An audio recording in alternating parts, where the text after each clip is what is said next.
Mike Gindran es el líder de Proclaiming the Gospel Ministries. Nació y creció como católico romano. Cuando empezó a leer su Biblia a los 35 años, se dio cuenta que no conocía el Evangelio y ha pasado los últimos 50 años de su vida compartiendo el Evangelio y enseñando a los de la Iglesia Católica lo que la palabra de Dios dice sobre la salvación. Entiendo que este va a ser un episodio controversial. Tengo muchos católicos queridos, no solo en mi vida, sino también en esta audiencia.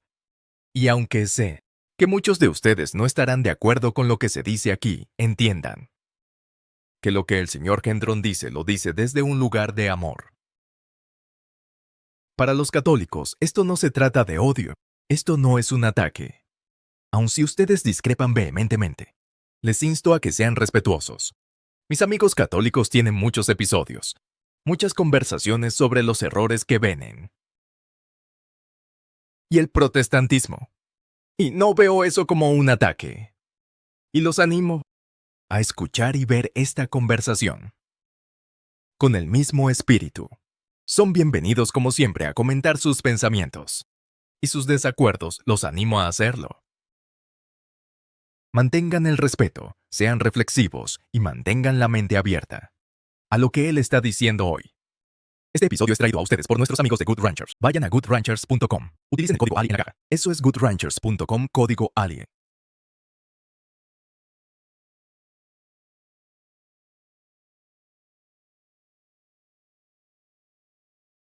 Señor Gendron, muchas gracias por tomarse el tiempo de unirse a Relatable. ¿Puede decirle a todos quién es? ¿Qué hace? Con gusto, mi nombre es Miguel y durante 33 años dirigí un ministerio llamado Proclaiming the Gospel. Y tenemos un gran amor y compasión por los católicos romanos. Y yo fui uno durante 35 años. Lo viví y no fue hasta que abrí la Biblia que comencé a leerla y tuve una crisis de fe. Y me di cuenta de que estaba fuera de Cristo, que necesitaba arrepentirme y creer en el Evangelio. Y así ha sido un viaje espiritual muy importante.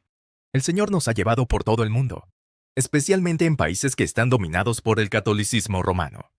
Tuve la oportunidad de hablar en muchos seminarios diferentes, iglesias y conferencias.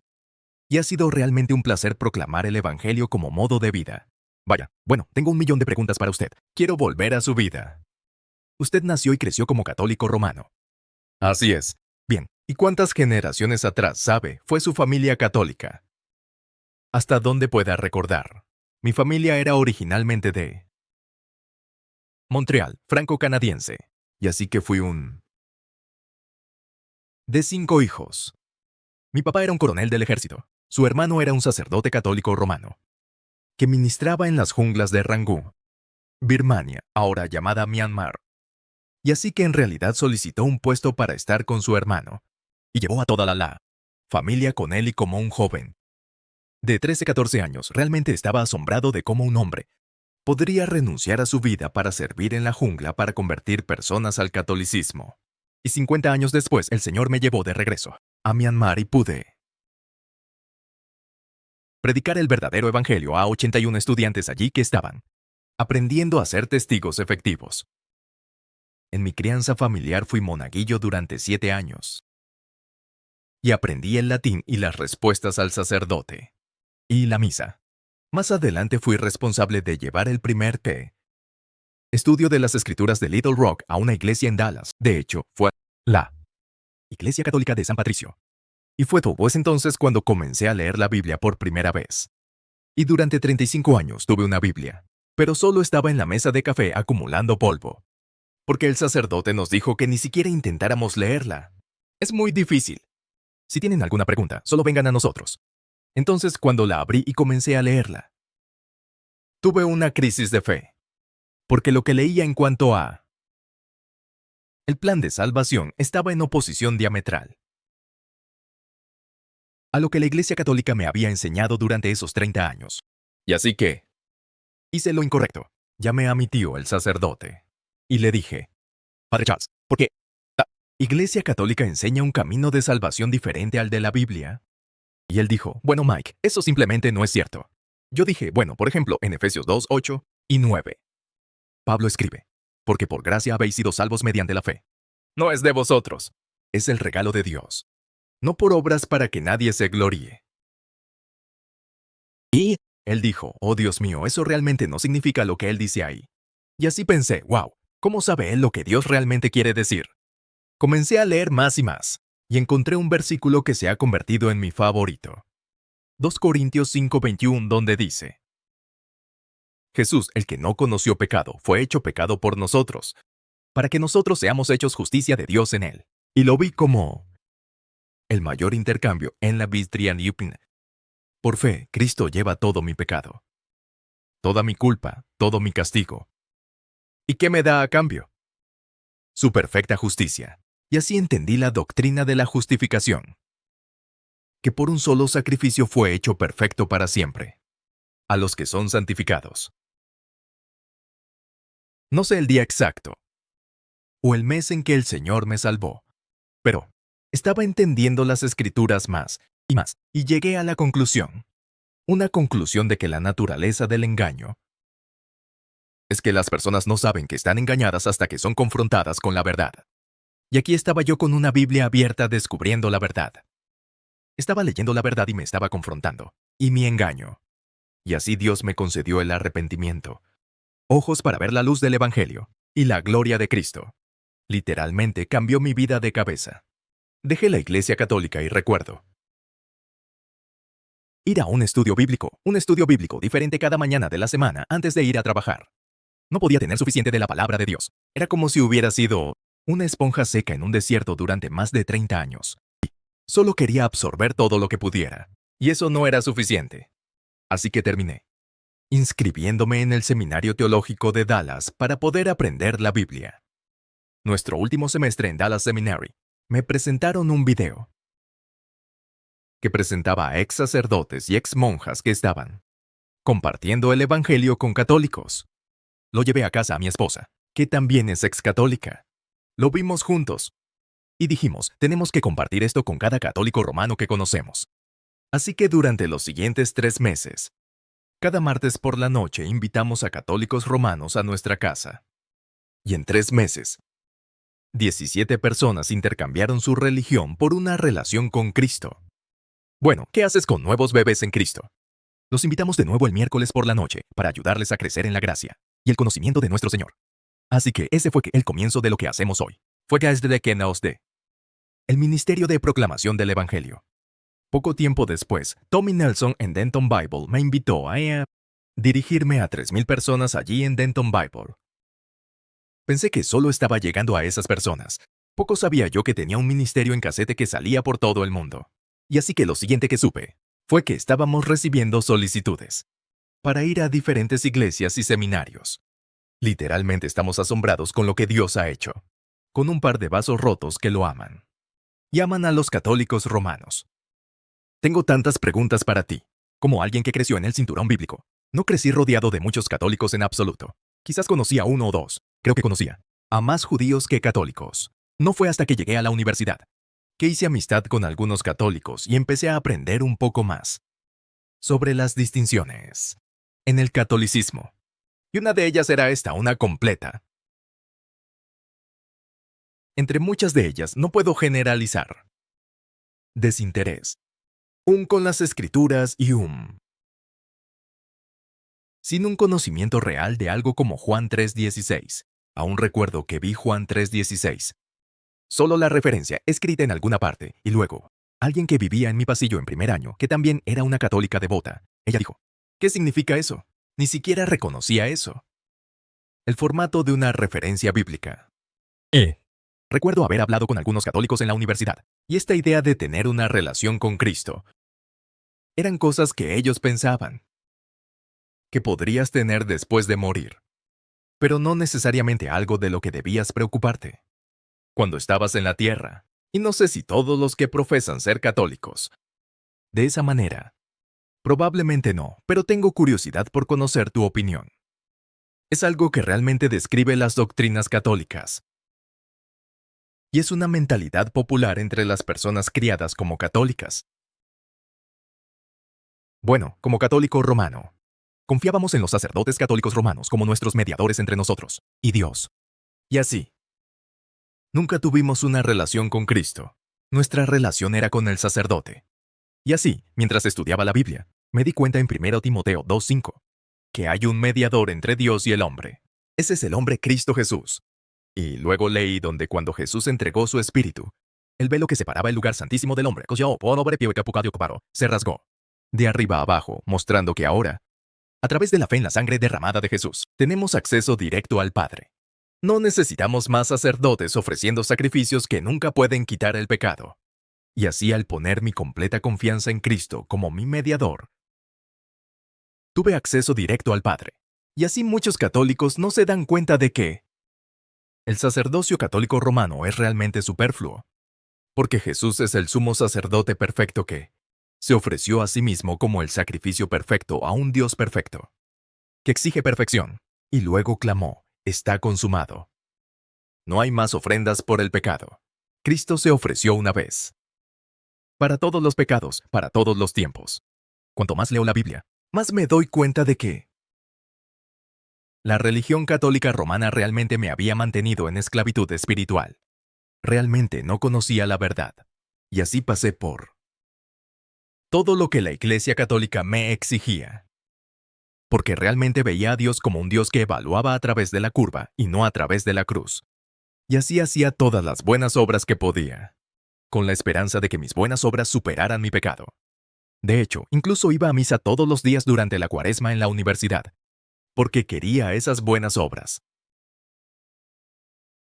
¿Sabes? Compartí Efesios 2:8-9. Bueno, el siguiente versículo es Efesios 2:10.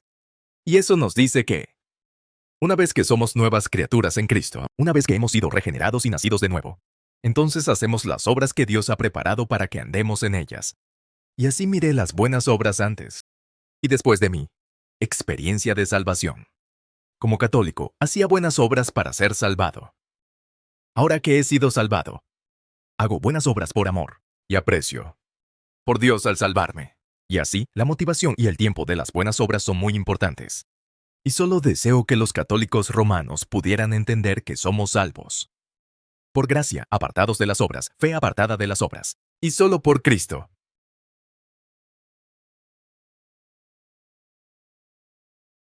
Bueno, una rápida pausa para hablarte de nuestro primer patrocinador del día. Y ese es Adel Natural Cosmetics. Es una empresa familiar de cosméticos y cuidado de la piel artesanal y libre de toxinas. Todo está hecho en EU. Son sin disculpas pro vida. Me encanta Adel. Banda, van a estar en nuestro evento, Share the Arrows, a finales de septiembre. Puedes ir a sharethearrows.com para aprender más sobre eso. Adel va a estar ahí, y así podrás revisar su cuidado de la piel, que yo uso todos los días. Me encanta. Me encanta que sea todo natural. Me encanta que esta sea una empresa cristiana pro vida. Son simplemente increíbles. Ve a adelnaturalcosmetics.com. Utiliza el código ALI para un 25% de descuento en tu primera compra. adelnaturalcosmetics.com, código ALE. Mencionaste que tu sacerdote, que era tu tío, creo que dijiste que dijo, no te preocupes por lo que dice la Biblia. Dios no se refería realmente a eso. Te dijeron de pequeño por tu sacerdote que la Biblia es simplemente demasiado complicada. Complicada. Si tienes una pregunta, ve directamente al sacerdote. ¿Puedes explicar de dónde viene y quién sale? ¿Por qué se desincentiva? No estoy seguro de si sigue siendo así. Pero, ¿por qué se desincentiva en gran medida dentro de la Iglesia Católica tomar la Biblia en tus propias manos para leerla y para entenderlo? Bueno, Elibet, creo que tenés que volver a la Reforma. Sí, porque fueron los reformadores quienes comenzaron a leer la Biblia. Y cuanto más leían la Biblia, más la verdad los liberaba. Vi muchos de los reformadores terminaron dejando la Iglesia Católica. Algunos de ellos intentaron reformarla antes de irse. La verdad los liberó del engaño religioso y de la esclavitud religiosa. Y así en el Concilio de Trento, la Iglesia Católica, de hecho, colocó la Biblia en la lista de libros prohibidos, porque reconocieron que a medida que la gente la leía, la verdad los estaba liberando. Y así creo que el catolicismo moderno no desanima la lectura de la Biblia. De hecho, ahora tienen sus propios estudios de escritura, pero por mucho tiempo. De hecho, tenían la Biblia en la lista de libros prohibidos y desanimaban a las personas a leerla. Ahora dirían, creo. Bueno, mira lo que causó la Reforma. Mira lo que causó que la Biblia estuviera en manos de la gente común y que fuera traducida a lenguajes comunes. Mira toda la división, mira todas las denominaciones. ¿Ves? Fue un error. Tal vez dirían que la Iglesia Católica Romana estaba intentando proteger la sacralidad de las Escrituras y la interpretación sagrada, unida de las Escrituras al prohibirla. Y dirían que el fruto del protestantismo ha sido el progresismo, ha sido el liberalismo, ha sido la corrupción de la palabra de Dios y el divorcio de la Iglesia. ¿Cómo respondemos a eso? Esa es una buena pregunta, y tenemos que mirar el hecho de que no es catolicismo romano contra protestantismo. Se trata de mirar a través de cada iglesia y denominación a través del lente de la Escritura. Se alinea con la Escritura. Y sí, hay muchas denominaciones protestantes y iglesias protestantes que se han alejado de la autoridad de las Escrituras y han comenzado a enseñar otro evangelio. Eso se llama apostasía, apartarse del evangelio, apartarse de Cristo. Hay denominaciones protestantes que han caído en apostasía. No es un tema de nosotros contra ellos, es un tema de qué dice la Biblia. Y puede ser esa nuestra autoridad final en todos los temas de fe. Una de las versículos que me impactaron al principio fue Hechos 17, 11. Y ahí es donde Pablo estaba predicando en las sinagogas de Berea. Y notó que mientras predicaba, sus oyentes estaban buscando las Escrituras a diario, para averiguar si Pablo les estaba enseñando la verdad. Esta era una prueba de la veracidad de un apóstol con las Escrituras. Y eso muestra que la Escritura debe ser la autoridad suprema. Por eso es que la tenemos aquí hoy. Es la única fuente infalible de verdad que tenemos en esta tierra. Y así, aún podemos probar la enseñanza de cada hombre, utilizando la palabra inspirada de Dios. Y si un predicador está de acuerdo con esas Escrituras, entonces lo recibimos. Si va en contra de la Escritura, entonces lo rechazamos. Y así alentaría a cada católico romano a aprobar la tácita, enseñanza de su papa y sus obispos, y sus sacerdotes para ver si se alinean con la Escritura. Esa es la principio que aprendimos de Hechos 17:11. Y por supuesto, los católicos creen que la Iglesia realmente tiene autoridad igual a la de las Escrituras. Rechazan el sola Escritura. Aún pueden rechazar prima Scriptura poniendo la Escritura primero. Y dicen, ya he escuchado esto antes. Bueno, ¿dónde en la Biblia dice sola Escritura? Si la Biblia no lo dice, ¿cómo puedes decir que sola Escritura es correcto? ¿Cómo respondemos a eso? Esa es una pregunta que recibimos todo el tiempo. Y realmente se reduce a esto. Estoy de acuerdo con los católicos en que el sola Escritura es una tradición protestante. No lo encontrarás en la Biblia, y eso es porque no era necesario en la Biblia. B. Fue en el Concilio de Trento que la Iglesia Católica elevó su tradición a ser igual en autoridad con la Escritura. Y por eso los reformadores dijeron, no, tiene que ser solo Escritura. Esa es nuestra autoridad suprema. Y cuando miras al Dios Todopoderoso, no hay poder más alto que Él. Y se ha revelado a sí mismo a través de su palabra inspirada y errante, infalible. Y así. Sí, hay tradiciones en las Escrituras que debemos seguir, pero son tradiciones apostólicas. No son las tradiciones que la Iglesia Católica Romana sigue hoy en día. Y así. Me recuerda lo que Jude. La razón por la que escribió su epístola fue para contender con fervor por la fe, que fue entregada de una vez por todas a los santos. El tiempo verbal es importante. El cuerpo de verdad por el que debemos contender hoy fue entregado a los santos en el primer siglo. Así que cualquier cosa que se oponga a eso, debemos rechazar. En muchas de las tradiciones católicas romanas hoy, no encontrarás en la iglesia del primer siglo. Por ejemplo, no encuentras sacerdotes ofreciendo sacrificios por el pecado en la iglesia del primer siglo. No encuentras indulgencias para la remisión del castigo temporal. No encuentras pecados veniales. No encuentras el purgatorio. No encuentras sacraments como medio de salvación. Y no encuentras la iglesia con sede en Roma. La iglesia que tiene hoy la Iglesia Católica Romana no se asemeja a la iglesia del primer siglo. Y escuchamos mucho, yo escucho mucho de católicos. Bueno, esta es la iglesia que Jesús Cristo estableció, que podemos rastrear la papalidad de regreso a Pedro, y que lo que fue transmitido a los apóstoles por Jesús ha continuado siendo transmitido a los sacerdotes.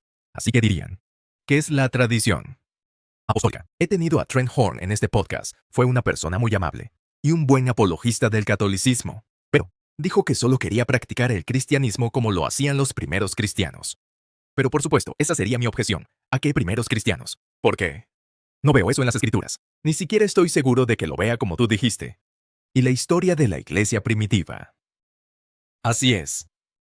Y tenemos que reconocer lo que Pablo dijo en 1 Timoteo 4. Dijo que en los últimos tiempos, algunos se apartarán de la fe y seguirán las doctrinas de demonios. Y luego incluso enumera una de las doctrinas, y eso es prohibir a las personas casarse. Así que miras al clero católico, y están prohibidos de casarse. Pero creo que incluso retrocedes al jardín del Edén, cuando Dios le dijo a Adán que no comiera del fruto prohibido. Y así Satanás se acerca y de inmediato cuestiona la palabra de Dios. ¿Realmente dijo Dios? Y luego dijo, si comes del fruto, si rompes el mandato de Dios, ciertamente no morirás. Bueno, la Iglesia Católica ha tomado la primera mentira del diablo en el jardín, para crear la doctrina del pecado venial. En la Iglesia Católica, si cometes pecados veniales, ciertamente no morirás. Solo tienes castigo temporal. Así que ahora que tienes esta doctrina de demonios en el jardín, ¿qué pasa cuando los católicos mueren en pecado venial? Bueno, necesitas crear un lugar para que vayan. Así que crearon el purgatorio. Y allí es donde van los católicos que mueren en pecado venial, para que sus pecados sean purificados o eliminados. Y podría ser a donde o yo vayamos de acuerdo a ellos también. De hecho, porque no tenemos, dirían, la plenitud de la verdad dentro de la Iglesia Católica. Así que ahora que tienes católicos en el purgatorio, ahora necesitas un medio para sacarlos. Así que crearon indulgencias. Y esa es la remisión del castigo temporal por el pecado. Así que la primera mentira del diablo en el jardín perpetuada a través de la doctrina de los pecados veniales termina creando el purgatorio y luego las indulgencias. Sabemos que todos los pecados son mortales. Las consecuencias del pecado son la muerte. La alma que peca ciertamente morirá. No existe tal cosa como un pecado venial. Así que mientras compartimos el Evangelio con los católicos, necesitamos reconocer que John MacArthur lo llama una red de seguridad para los católicos. ¿No creen que han hecho algo lo suficientemente serio como para ser etiquetado como un pecado mortal? Así que la mayoría de los católicos racionalizan y dicen, bueno, eso es solo un pecado venial. No causa muerte. Solo castigo temporal y purgatorio.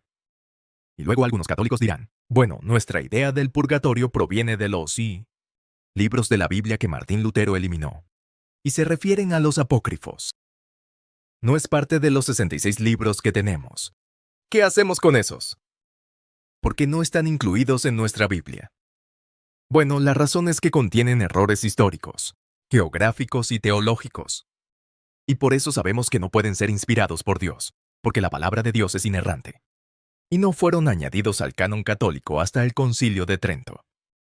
Y la razón por la que se añadieron entonces es que necesitaban alguna justificación para la doctrina del purgatorio y las indulgencias. Y así, en 2 Macabeos vi, cuando los macabeos fueron asesinados.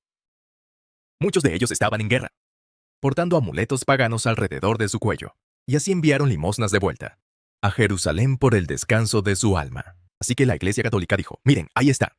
Hay un lugar intermedio y podemos ofrecer limosnas por los muertos, para sacarlos de un lugar intermedio.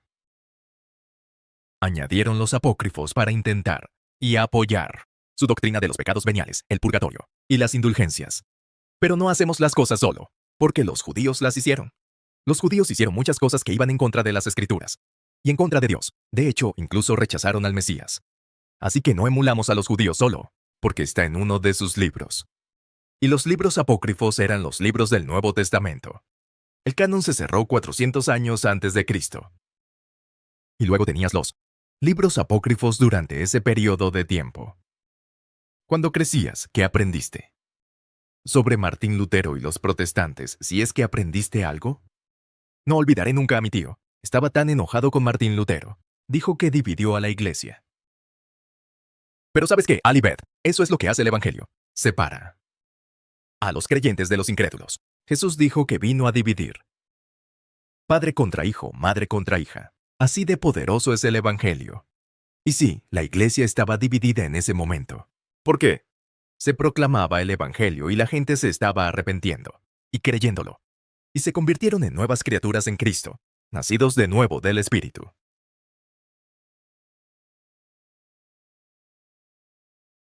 Bien, me encanta 7 Weeks Coffee. Sabe también el 7 Weeks Coffee. Es de tan alta calidad y donan el 10% de cada venta a organizaciones pro vida. Han recaudado más de 500 milas para estos centros de embarazo. Han salvado más de 5,000 vidas, proporcionando ultrasonidos gratuitos y otros recursos a mamás embarazadas necesitadas. Puedes unirte a su club del latido. Puedes recibir tu caja de café cada mes en tu puerta. Y ahorrarás un 15% en tu pedido cuando hagas eso.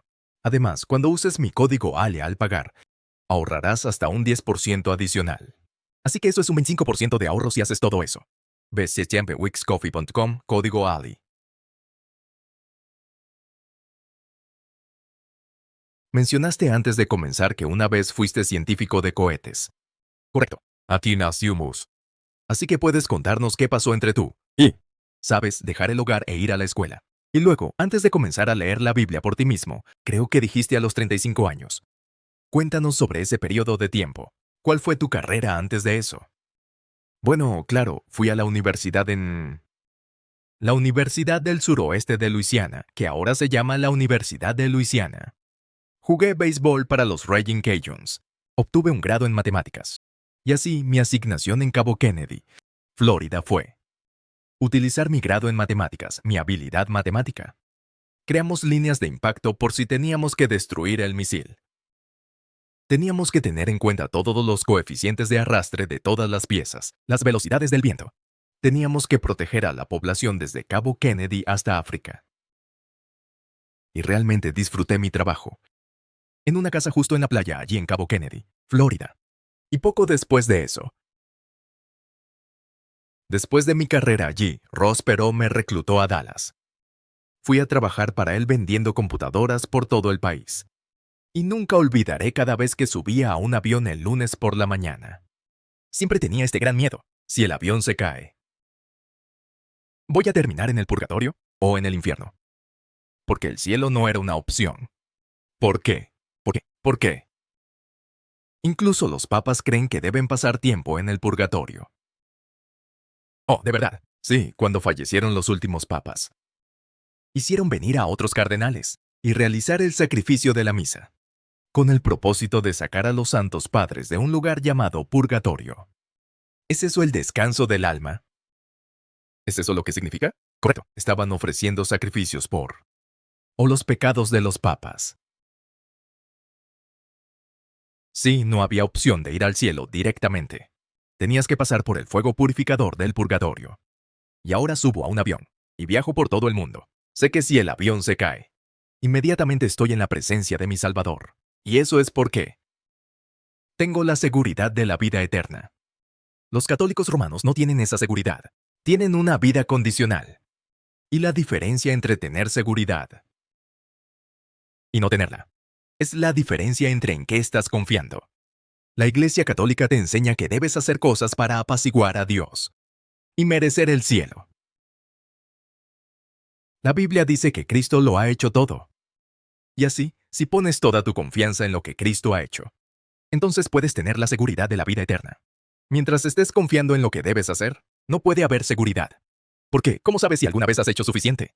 Pero cuando confías en el sacrificio perfecto de Cristo y su justicia, que Él canceló la deuda eterna del pecado, y que Dios ya no cuenta nuestros pecados contra nosotros, y ahora nos ve como perfectamente justos, por la imputación de la justicia de Cristo a cada creyente. ¿Sabes que el Evangelio llama a esto buenas nuevas? Yo lo llamo la mejor noticia que un pecador condenado en la fila de la muerte podría escuchar. Que Cristo murió como sustituto, para que tú pudieras salir libre. ¿Qué diría un sacerdote católico qué es el Evangelio? Si le preguntaras. Es una buena pregunta. Vaya. Puede que recuerdes al famoso golfista Bruce Litsky. Tuvimos la oportunidad de testificar a su esposa, Rose. Sus hijos estaban en Trinity Christian Academy. Ahí es donde fui. Fui allí desde el jardín de infantes hasta el 2 grado. Sí. Bueno, sus hijos llegaron a casa un día y dijeron, mamá, los chicos en la escuela dicen que si eres católica, no tienes esperanza de ir al cielo. Así que ella estaba muy angustiada. Y a través de un amigo en común se enteró de nuestro ministerio. Y así fuimos a su casa. Y nos sentamos con una Biblia abierta. Y cada vez que ella hacía una pregunta, dejamos que Dios contestara la pregunta por ella. Y cuantas más preguntas hacía, más Preguntas fueron contestadas. Ella siguió preguntando. Y luego recuerdo que aproximadamente 3 horas después, ella dijo, ¿cómo puedo tener la misma paz que tú y tu esposa tienen? Dije que la paz viene de conocer a Cristo Jesús como mi Salvador y saber que en el momento en que muera, estaré en su presencia. Así que ella dijo, bueno, ¿cómo puedo recibir eso? Dije, bueno, dejemos que Dios responda a esa pregunta. También. Así que me volví a Marcos 1:7. Marcos 1:15, dije, lee esto. El primer mandato de Jesús fue, arrepiéntete y cree en el Evangelio. Y así, la palabra arrepentirse significa que necesitas cambiar de opinión sobre la forma anterior en que creías que podías llegar al cielo. Y poner tu fe en Dios, y luego la llevé a Romanos 10, versículos 9 y 10. Le pedí que lo leyera. Si confiesas con tu boca que Jesús es el Señor y crees en tu corazón que Dios lo resucitó de entre los muertos, serás salvo. Dije, Rose, mira el versículo 13. Aquel que invoque el nombre del Señor será salvo. Y así ella clamó al Señor para que la salvara. Y luego dijo, bueno, ¿qué voy a hacer ahora? Acabo de ser nombrada recaudadora de fondos en la Iglesia Católica de Todos los Santos. Y mi hijo es monaguillo. Tengo que hablar con el cura. Y así pidió una cita. Le preguntó si podía acompañarla. Y yo dije, claro. Porque soy consciente de la parábola de la semilla que fue sembrada en su corazón. No quería dejarla a solas con un cura que podría arrancarla. Y así. Entré, me presenté al cura. Y dije, ¿podrías explicarle a Rose cómo tiene alguna esperanza de ir al cielo? Y así comenzó a enumerar los requisitos. Bueno, ella tiene que ser bautizada. Ese es el sacramento de regeneración y justificación. Luego tiene que recibir los sacramentos. Son necesarios para la salvación. Tiene que asistir al sacrificio semanal de la misa. Tiene que hacer buenas obras para ser justificada. Tiene que seguir la ley. Vi una Biblia en su escritorio. Y dije, podrías abrir en el libro de Romanos, y me gustaría que leyeras un par de versículos. Y así lo hizo. Y dije, ¿cómo vas a reconciliar lo que Dios acaba de decir con lo que le dijiste a Rose? Bueno, ahora supo por qué estaba allí. No le gustó. No, dijo que esta reunión había terminado. Dije que no hay nada más importante que resolver el destino eterno de esta mujer. Y así durante los siguientes 15 minutos, trató de reconciliar la palabra de Dios con él. Plano de salvación católico. Y cada vez que lo hacía, traía otro versículo que refutaba lo que acababa de decir. Y él se estaba frustrando tanto, y tan enojado que llegó a decir, mira, esta reunión ha terminado. Y así nos levantamos y salimos. Y abrió mi Biblia en 2 Corintios 4:2. Dije, Rose, mira esto. Dios presenta la verdad claramente a la conciencia de cada hombre ante Dios. No dependemos de los obispos para interpretar las escrituras por nosotros. Las escrituras no fueron escritas para obispos, fueron escritas para los santos en iglesias individuales. Dijo, oh Mike, sé que nunca podré volver a esta iglesia. Aquí había un hombre con una sotana. No pudo siquiera decirme cómo llegar al cielo. Así que una larga respuesta a tu pregunta. Pero ese es el Evangelio católico. Y los sacerdotes dicen que no tienen la autoridad para interpretar las escrituras. Tienen que confiar en sus obispos. Por cierto, la Iglesia Católica enseña que los obispos son los únicos intérpretes auténticos de la palabra de Dios. Por eso siempre que le testifico a un sacerdote, digo que tienes que volver a casa a la Santa Madre la Iglesia. ¿Por qué? No tienes autoridad para interpretar las escrituras por tu cuenta.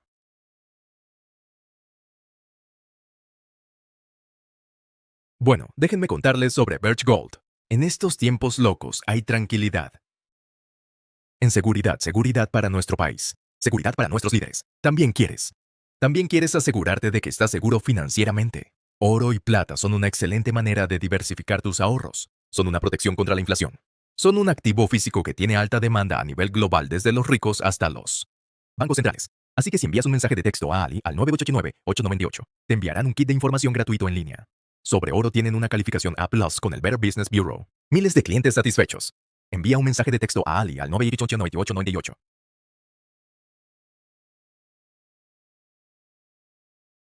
También tengo curiosidad por escuchar tu perspectiva sobre la doctrina mariana.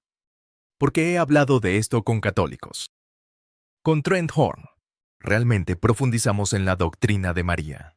Y esto es algo que he encontrado que muchos de mis Amigos católicos son muy defensivos al respecto. Dicen que no adoramos a María. No rezamos a María ni a ningún santo. Rezamos a través de ellos. Y como están espiritualmente vivos en el cielo, entonces está bien rezarles. ¿Por qué no rezar a través de María ya que ella es la glorificada, más cercana a Jesús y él nunca la rechazará? Ese es el tipo de lenguaje que escucho. Así que antes de decirlo, no daré mis pensamientos. Y tengo mis propios pensamientos. Pero ¿cuál es tu opinión sobre eso? La Iglesia Católica le da a María muchos atributos que son reservados solo para Dios. De hecho, en el Catecismo se enseña que María fue la causa de la salvación para sí misma, en toda la raza humana, y continúa trayéndonos los dones de la salvación. Y es interesante porque si ella es la causa de la salvación para sí misma, eso significa que fue una pecadora que necesitaba salvación. Pero sin embargo, la Iglesia Católica estima a María como sin pecado. Enseñan la Inmaculada Concepción, que fue concebida sin pecado. Y luego enseñan que vivió una vida sin pecado. Y así. Eso fue proclamado en 1854. El dogma de la Inmaculada Concepción. Bueno, los católicos comenzaron a preguntar. La pregunta es, bueno, si María nunca pecó, y el pecado es lo que causa la muerte, ¿dónde está María? Y así en 1950 tuvieron que idear otro dogma infalible. Que María fue asumida milagrosamente al cielo. Así que nunca murió, fue asumida al cielo. Y fue virgen perpetua. Dicen, ¿verdad? No lo hicieron. Que no tuvo hijos, lo cual no sé cómo lo justifican con las escrituras que dicen que José y María no consumaron su matrimonio hasta que nació Jesús. Y luego también hay referencias a los hermanos y hermanas de Jesús en las escrituras, pero la respuesta que escucho es que eso es solo una mala interpretación. Es realmente triste. En 2 Corintios 11, Pablo habla sobre cómo Eva fue tentada por Satanás. Y dice que está preocupado de que su devoción a Cristo, su pura devoción a Cristo, pueda ser desvirtuada. ¿Y cómo se desvía la pura devoción a Cristo? Al venerar o volverse otras personas como María y los santos. No, Cristo es digno de todo honor, y gloria y bendición, y dominio, y así sucesivamente. Ella fue bendecida por ser la madre de Jesús. Pero no tiene un caso especial en cuanto a devoción o rezar. Saben, tienen un rosario. 53 de las oraciones son a María. Y solo unas pocas oraciones son al Dios Trino. Y así se puede ver que la énfasis está más hacia María. No entiendo. ¿Por qué? ¿Por qué esta visión católica? ¿Por qué? ¿Decidieron que María es alguien a quien rezar? ¿De dónde viene eso? No proviene de las escrituras. He preguntado a católicos muy inteligentes que me muestren incluso dónde. Las escrituras aluden a eso. Y no obtengo respuesta. Nunca he obtenido respuesta. Entonces, ¿de dónde proviene esa doctrina? Alibeth se remonta a una vez que ya no te sometes a la autoridad suprema de la palabra de Dios. Entonces permites que las tradiciones religiosas entren. Y comenzaron a elevar a María. Y saben, miran la reina del cielo está en Jeremías 44. Era una diosa pagana. Y sin embargo llaman a María la reina del cielo. Porque Jesús es el rey del cielo. Jesús es un abogado, así que elevan a María para que sea una abogada. Ahora Jesús es el único mediador sin pecado. Claramente establecido en 1 Timoteo 2:5. Pero sin embargo declaran que María también fue mediatriz sin pecado de toda gracia. ¿Y así de dónde vino? A través de no someterse a la autoridad de la palabra de Dios para permitir que las tradiciones entren en la iglesia. ¿Sabes que hablamos sobre cómo Jesús solo comenzó una iglesia? Sí. Comenzó su iglesia, mi iglesia. Y la iglesia católica. Todos podemos rastrear nuestras raíces hasta Mateo 16. O sea, porque Jesús dijo, edificaré mi iglesia. Y las puertas del infierno no prevalecerán contra ella. Entonces, ¿cuál es la naturaleza de la iglesia de Jesucristo? No bautizado. Por agua para ganar entrada. Estás bautizado por el Espíritu Santo. Lo vemos en 1 Corintios 12. 13. Esa es la iglesia de Cristo. y tiene una cabeza. La Iglesia Católica tiene dos cabezas. Se someten al Papa como cabeza también. Se someten al Papa como cabeza también. Miramos a la verdadera Iglesia, cada miembro de la verdadera Iglesia de Jesucristo. Su nombre está inscrito en el cielo. Bueno, eso descalifica a la Iglesia Católica, porque ellos serían los primeros en admitir que no todos los católicos irán al cielo. Si mueren en estado de pecado mortal, entonces irán al infierno.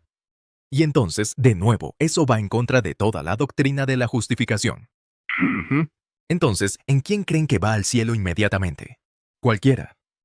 No, ni siquiera alguien que ellos eleven al lugar de santo. No.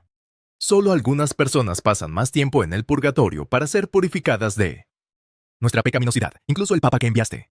Sí, incluso el Papa tuvo pecados veniales que debían ser purgados, así que la muerte de Jesús no ganó salvación para nadie. En realidad, según esa doctrina, porque si después de morir, aún tienes que ser purificado de tu pecado, entonces el sacrificio fue insuficiente, ¿verdad? Tienes razón. Sí, cuando te pones a pensar en ello, el Jesús de la Iglesia Católica simplemente abre las puertas del cielo. Ahora los católicos deben hacer su parte para atravesar esas puertas. Todo depende de lo que hagan y de si pueden morir debidamente. En estado de gracia, aunque con pecados veniales en lugar de pecado mortal. Así que miras al Jesús de la Iglesia Católica. Y no es el Jesús que se revela gloriosamente en las Escrituras. No sé si eres consciente de eso. El Jesús de la Iglesia Católica no terminó la obra de redención. Y aún así, vemos en Hebreos 9 que, cuando obtuvo redención eterna, entró en el cielo. Pero la Iglesia Católica dice que no. Jesús debe volver a bajar del cielo al llamado y la orden de un sacerdote, y ser transubstanciado en una hostia, para que pueda ser ofrecido de nuevo en los altares católicos. Y esa ofrenda es por los pecados cometidos por los católicos en la semana anterior. Sabemos que Jesús canceló la deuda eterna del pecado por todos los pecados, de todos los creyentes, pero la obra de redención continúa en los altares católicos. Y no satisfizo la justicia divina el Jesús católico. No ofrece vida eterna. Solo ofrece vida condicional. Los católicos necesitan leer sobre el verdadero Jesús tal como se revela gloriosamente en las Escrituras. Hay muchos íconos, imágenes usadas dentro de la Iglesia Católica, muchísimo más que dentro de la Iglesia Protestante. Obviamente tienes el crucifijo, y también tienes a María. Tienes el rosario. Hay estatuas y velas votivas de representaciones de santos. ¿Tienen los católicos una respuesta a, bueno, qué pasa con el segundo mandamiento? ¿Qué pasa con la prohibición contra las imágenes talladas? Ciertamente no se supone que debamos orar a imágenes talladas. Quiero decir, por supuesto que vemos eso. En Israel en el Antiguo Testamento, que querían una imagen tallada a la que orar y a idolatrar. Seguro que alguien ha discutido con eso dentro de la Iglesia Católica. ¿Cuál es su respuesta a eso? Eliminaron el segundo mandamiento de su catecismo. Y convirtieron el último mandamiento en dos. El segundo mandamiento es: no crearás imagen de nada en los cielos arriba, la tierra abajo o las aguas debajo, o inclinarse y adorarlas.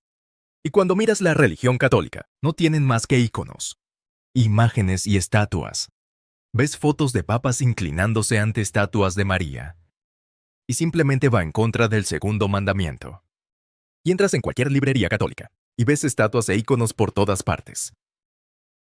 Y así, de nuevo, es desgarrador decir que la pura devoción al Señor Jesucristo no es practicada por muchos católicos romanos.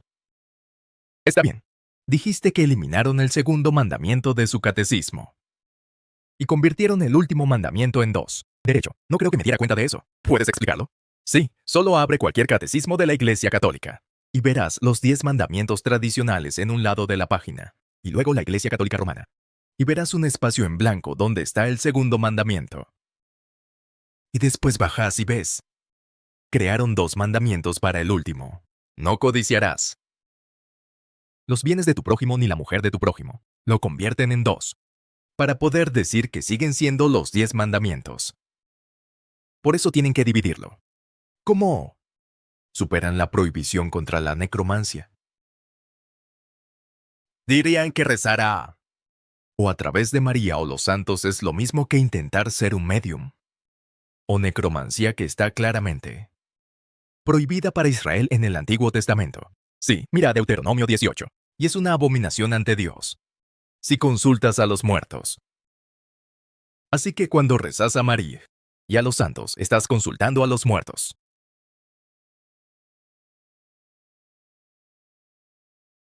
El último sponsor del día es Jase Medical. Si quieres asegurarte de que tu familia esté cubierta en cuanto a emergencias médicas, necesitas conseguir un Jase Case de Jase Medical. Viene con diferentes tipos de antibióticos comunes. Puedes agregar Tamiflu o ivermectina y un EpiPen por si lo necesitas en caso de emergencias. Conseguí tu Chase Daily. Es un paquete diario.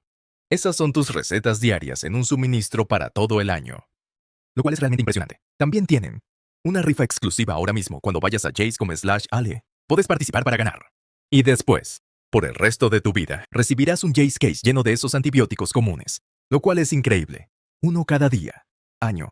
Va a Jace.com/Ale. Tendrás un descuento en tu compra cuando lo hagas. Jace.com/Ali, código Ali.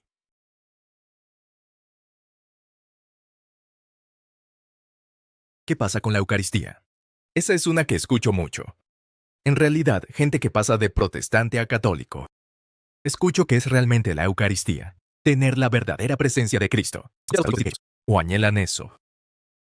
Por eso van a misa todos los días. Les satisface espiritualmente tener el verdadero cuerpo y la verdadera sangre de Cristo que ha sido transubstanciada en estos objetos físicos. Habla de eso porque es importante para la doctrina católica. ¿Y por qué no lo creemos? Es realmente asombroso. Cuando el sacerdote pronuncia las palabras de consagración, eleva su voz al cielo y trae a Cristo desde su trono. Es un poder mayor que santos y ángeles. Habla y he aquí Cristo, el Dios omnipotente, inclina su cabeza en humilde sumisión al mandato del sacerdote.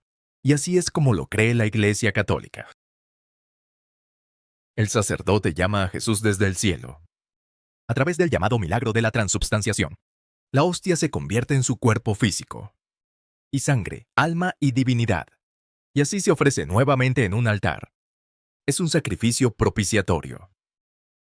Y los católicos se reúnen alrededor del altar, en domingos para que se perdonen sus pecados cometidos la semana anterior, a través de este sacrificio propiciatorio de la Eucaristía. ¿Qué les decimos a los católicos? Tiene que ser un falso Cristo por la autoridad de las Escrituras. Porque en Hechos 3:21 vemos que Jesús debe permanecer en el cielo, hasta que llegue el momento de que Dios restaure todas las cosas. En Hebreos 9:28. Leemos que Él regresará una segunda vez, y no para lidiar con el pecado. Así que el Jesús que se dice que el sacerdote está llamando, viene de nuevo a lidiar con el pecado en los altares católicos. La Biblia nos dice cuándo regresará. Después de la tribulación, ¿cómo regresará? Con poder y gran gloria. También volverá de la misma manera en que se fue. Según Hechos 1:11. Se fue en un cuerpo físico. Y así es como va a regresar. Va a regresar al monte de los olivos. Y así tenemos todas estas escrituras que muestran que el Cristo eucarístico es un falso Cristo. Y debo advertir a los católicos que, cuando adoran la Eucaristía, es el mismo pecado de idolatría que los israelitas que adoraron el becerro de oro, como el verdadero Dios que los libró de Egipto. ¿Sabes que cuando el sacerdote levanta la Eucaristía? ¿Sabes cuando el sacerdote levanta la Eucaristía y dice cuerpo de Cristo? Jesús dijo que si alguien dice eso, no les creas. El Señor mismo dijo eso, y aún así, cada vez que los sacerdotes católicos levantan eso y dicen cuerpo de Cristo, los católicos dicen amén. Creen que es verdad. Así que es realmente desgarrador. Si tan solo los católicos leyeran sus escrituras, ¿qué opinas de figuras prominentes? Especialmente en los medios conservadores, que ahora se convierten públicamente al catolicismo. Tienes a Jordan Peterson y su esposa. Tienes a Candace Owens. Hay un puñado de otros que puedo pensar. Y obviamente hay muchos católicos prominentes en la esfera de los medios conservadores. Estoy muy agradecido por esas personas. Soy amigo de esas personas. Pero, ¿qué piensas sobre ese aparente cambio? Al menos en el mundo público de personas prominentes que van hacia el catolicismo. Bueno, hay dos cosas a considerar. De hecho, incluso el candidato a vicepresidente, J.D. Vance, se convirtió al catolicismo hace 3 años. Y si lees su testimonio, fue porque leyó a los padres de la iglesia primitiva. Y esa es una de las cartas de presentación de muchos protestantes que dejan para unirse a la iglesia católica. Se les anima por apologistas católicos a no leer la Biblia, sino a leer a los padres de la iglesia primitiva. Haciendo hincapié en la importancia de la Eucaristía, debes recibir la Eucaristía para tener la plenitud de la salvación. Eso es lo que se enseña. Y todo se reduce a esto. Al y Bet, debemos confiar en las palabras no inspiradas de los hombres, es decir, en los padres de la iglesia primitiva o en la palabra inspirada de Dios. Realmente se reduce a eso. ¿Sabes? Al final del ministerio del apóstol Pablo, cuando estaba ante los ancianos de Éfeso, estaba muy preocupado. Dijo que incluso de entre ustedes surgirán hombres que distorsionarán la verdad para desviar a la gente. Así que, cuando un apologista católico me dice que lea a los padres de la iglesia primitiva, digo, ¿cómo sabes? Que los padres que quieres que lea no son las mismas personas de las que Pablo nos advirtió, que incluso podrían surgir entre los ancianos de Éfeso, con el propósito de desviar a la gente. No, debemos confiar en la palabra inspirada de Dios, sobre las palabras no inspiradas de los hombres. Y para darnos un resumen rápido de cómo sabemos que los 66 libros que tenemos son la palabra inspirada e inerrante, y no las obras de los padres de la iglesia, no el apócrifo católico. Sí, buena pregunta. La iglesia primitiva fue perseguida por su fe. Y su fe provenía de leer las escrituras. Las escrituras se pasaban de iglesia en iglesia. El apóstol Pedro dijo que los escritos de Pablo eran escritura. Así que la iglesia primitiva sabía cuál era la palabra inspirada de Dios, y por eso estaban dispuestos a morir por su fe. Ahora, los cánones que vinieron más tarde eran principalmente para eliminar cualquier libro espurio, que competía por la canonicidad. Sobre los primeros 300 años de la iglesia, ¿sabían cuáles? Eran los 66 libros. ¿Sabes? El canon del Antiguo Testamento se cerró 400 años antes de que la iglesia católica existiera. Si sugieres que empezaron en el primer siglo, creo que lo más importante fue que comenzó años después, cuando se apartaron de la de las escrituras. Pero de todos modos, sí, el canon se cerró del Antiguo Testamento 400 años antes. Y luego, la iglesia primitiva sabía cuáles eran los escritos del Nuevo Testamento. Dijiste que cuando empezaste a leer la Biblia, cuando tenías 35 años, y todo esto se te reveló. Me imagino que por primera vez, y hablaste con tu tío que intentó hacerte volver. Cuéntame un poco sobre las consecuencias inmediatas de eso. Tu esposa, tu familia, estoy seguro que tienes hijos. Cuéntame sobre ese proceso, porque hay muchas personas escuchando ahora mismo. Quizá el Espíritu Santo les esté convenciendo. Pero tienen su iglesia, tienen a su cónyuge, tienen a sus hijos, tienen a sus compañeros de trabajo, tal vez tienen su audiencia. Y están pensando en cómo diablos voy a girar de eso. Sí. Recibimos correos electrónicos y llamadas telefónicas sobre ese tema todos los días, cada semana. Y es desgarrador porque no puedo pensar en algo peor que estar yugo desigual con tu cónyuge, tener un creyente y un no creyente. Y a veces eso sucede porque uno de ellos se convirtió y el otro no. Pero muchas veces es porque las personas que no saben que el catolicismo puede ser una forma apóstata del cristianismo terminan casándose con un católico sin saber que estarán desigualmente unidos. Y así volvemos a lo que escribió Pablo en 2 Corintios 6, 14 a 18. ¿Qué? No podemos estar desigualmente unidos. No podemos compartir una relación con incrédulos y el matrimonio. ¿Qué tiene la luz en común con la oscuridad? ¿Qué tienen en común los creyentes con los incrédulos? ¿Qué tiene Cristo en común con Belial? Debemos mantenernos santificados por la verdad. Pero una vez que se desarrolla una situación donde tienes una cónyuge creyente y una cónyuge incrédula, debemos alentar a la gente a orar para que el Espíritu de Dios traiga convicción y iluminación mientras se comparte la palabra de Dios. Y a menudo decimos que así como en un nacimiento físico necesitas 2 ingredientes, el esperma y el óvulo. En el nacimiento espiritual, también necesitas 2 ingredientes. Necesitas la palabra de Dios y el Espíritu de Dios. Bueno, no podemos controlar el Espíritu de Dios. pero podemos controlar la palabra de Dios. Y así Pedro llamó a la palabra de Dios la semilla incorruptible que da vida. Y así debemos seguir sembrando la semilla en estas relaciones y orar para que el Espíritu de Dios traiga convicción e iluminación. Y es realmente difícil cuando recibimos una llamada hace 2 días de un hombre que era un católico casado con un católico. Criaron a los 5 hijos como católicos. Y ahora, justo después de ver uno de nuestros videos, invocó al Señor para que lo salve. Se arrepintió de la falsa manera en que iba. ¿Y entonces qué voy a hacer ahora con mi esposa? ¿Y mis hijos? No quieren hablarme de eso. Me cerraron la puerta. Dije que debías orar. Y lo animé a conseguir una copia de mi libro, Preparándose para la Eternidad. Anima a su esposa a leerlo. Y hasta decir que leerás uno de sus libros. ¿Sabes? Si ella corta la conversación, ¿por qué no? Compartimos libros entre nosotros y así no hay interrupciones. Sí, cuando escribí Preparándose para la Eternidad. Ay, lo escribí porque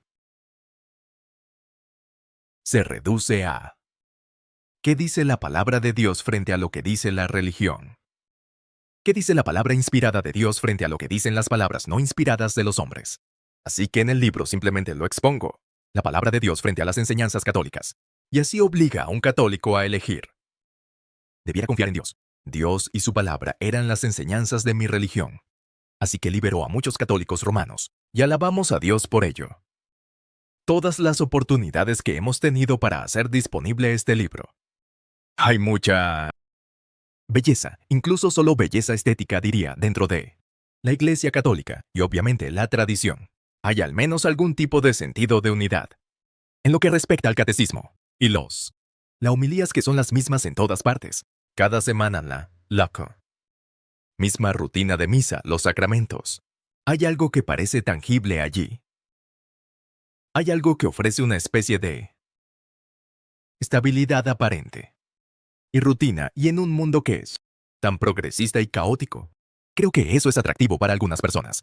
Y luego cuando ves algunas iglesias evangélicas protestantes, algunas a las que tú y yo no iríamos, porque no están ancladas en la palabra de Dios, que están predicando todo tipo de cosas locas, o bien cosas progresistas, el evangelio de la prosperidad, o son realmente solo algún tipo de espectáculo. Ni siquiera están predicando la palabra. Creo que es fácil para algunas personas, y algunos católicos ver esa locura del lado protestante, si se le puede llamar así, y decir, oh, me voy a aferrar a Pío. Esta vieja enseñanza, me voy a aferrar a lo más tradicional. Hay un aspecto que es atractivo y hermoso. Entonces, ¿cómo lidiamos con eso? Sí, es realmente interesante porque hay muchas. Llamo a ellas iglesias amigables con los buscadores. Que el pastor está más interesado en hacer felices a las personas en lugar de santificarlas, y haciéndoles cosquillas en los oídos con mensajes motivadores. Y entonces miran la formalidad de la Iglesia Católica, como bien lo describiste. Y eso es una atracción porque muchas iglesias protestantes son muy informales. Pero la Iglesia Católica enseña que debes primero ver y luego creerás. Jesús dijo que primero debes creer, y luego verás, y ahí hay una gran diferencia. Solo te animaría. Sabes, es tan difícil volver a la pregunta que acabas de hacer. ¿Por qué? Sabemos que el hombre natural no puede discernir las cosas de Dios, porque son evaluadas espiritualmente. Lo que Pablo escribió en 1 Corintios 2, mientras compartimos el Evangelio con incrédulos, y no están evaluando espiritualmente lo que compartimos de la palabra de Dios. Necesitamos orar más que nunca para que el Espíritu de Dios les dé ojos para ver. Sabes, vemos en 2 Corintios 4, que el Dios de este mundo ha cegado las mentes de los incrédulos, para que no puedan ver la luz del Evangelio o la gloria de Cristo. Debemos reconocer cuando estamos testificando a personas que están cegadas de la luz del Evangelio, que la única esperanza es el Espíritu de Dios, que brille en su corazón y les revele la verdad. Pero me asombra que en el capítulo anterior Pablo escribe en 2 Corintios 3:18, el velo de la ceguera permanece en el corazón de cada hombre, hasta que se convierten a Cristo. Así que mientras un católico esté volviendo a su sacerdote o su obispo, o su papa, el velo de la ceguera permanece, pero cuando se convierten a Cristo, el velo será quitado. Y me encanta Juan 14:6. Jesús dijo, yo soy el camino, la verdad y la vida. Nadie viene al Padre excepto por mí. Eso es porque Él es el camino para los que están perdidos. Él es la verdad para los que están engañados, y Él es la misma vida. Para los que están muertos en sus pecados, necesitamos mirar a Cristo. Amén. Muchas gracias. Y si la gente quiere saber más sobre tu ministerio, lo que has escrito, ¿dónde pueden hacerlo? Pueden ir a nuestro sitio web, proclamandoelevangelio.org, o pueden llamarnos al 817-379. 5300 y atendemos las llamadas 24/7. Puedes llamar a cualquier hora del día, y también estamos ahí. No solo para equipar al cuerpo de Cristo para ser fieles y testigos efectivos en este enorme campo misionero, sino que estamos ahí para personas que tienen preguntas sobre sí o no están en el camino al cielo, y así que solo queremos servir al cuerpo de Cristo de cualquier manera que podamos. Así que nuestro sitio web es proclamandoelevangelio.org y nuestro número de teléfono 807-379-5300. Y estamos ahí para ayudar a la gente en cualquier manera que podamos. Muchas gracias. Realmente lo aprecio. Gracias por el maravilloso privilegio.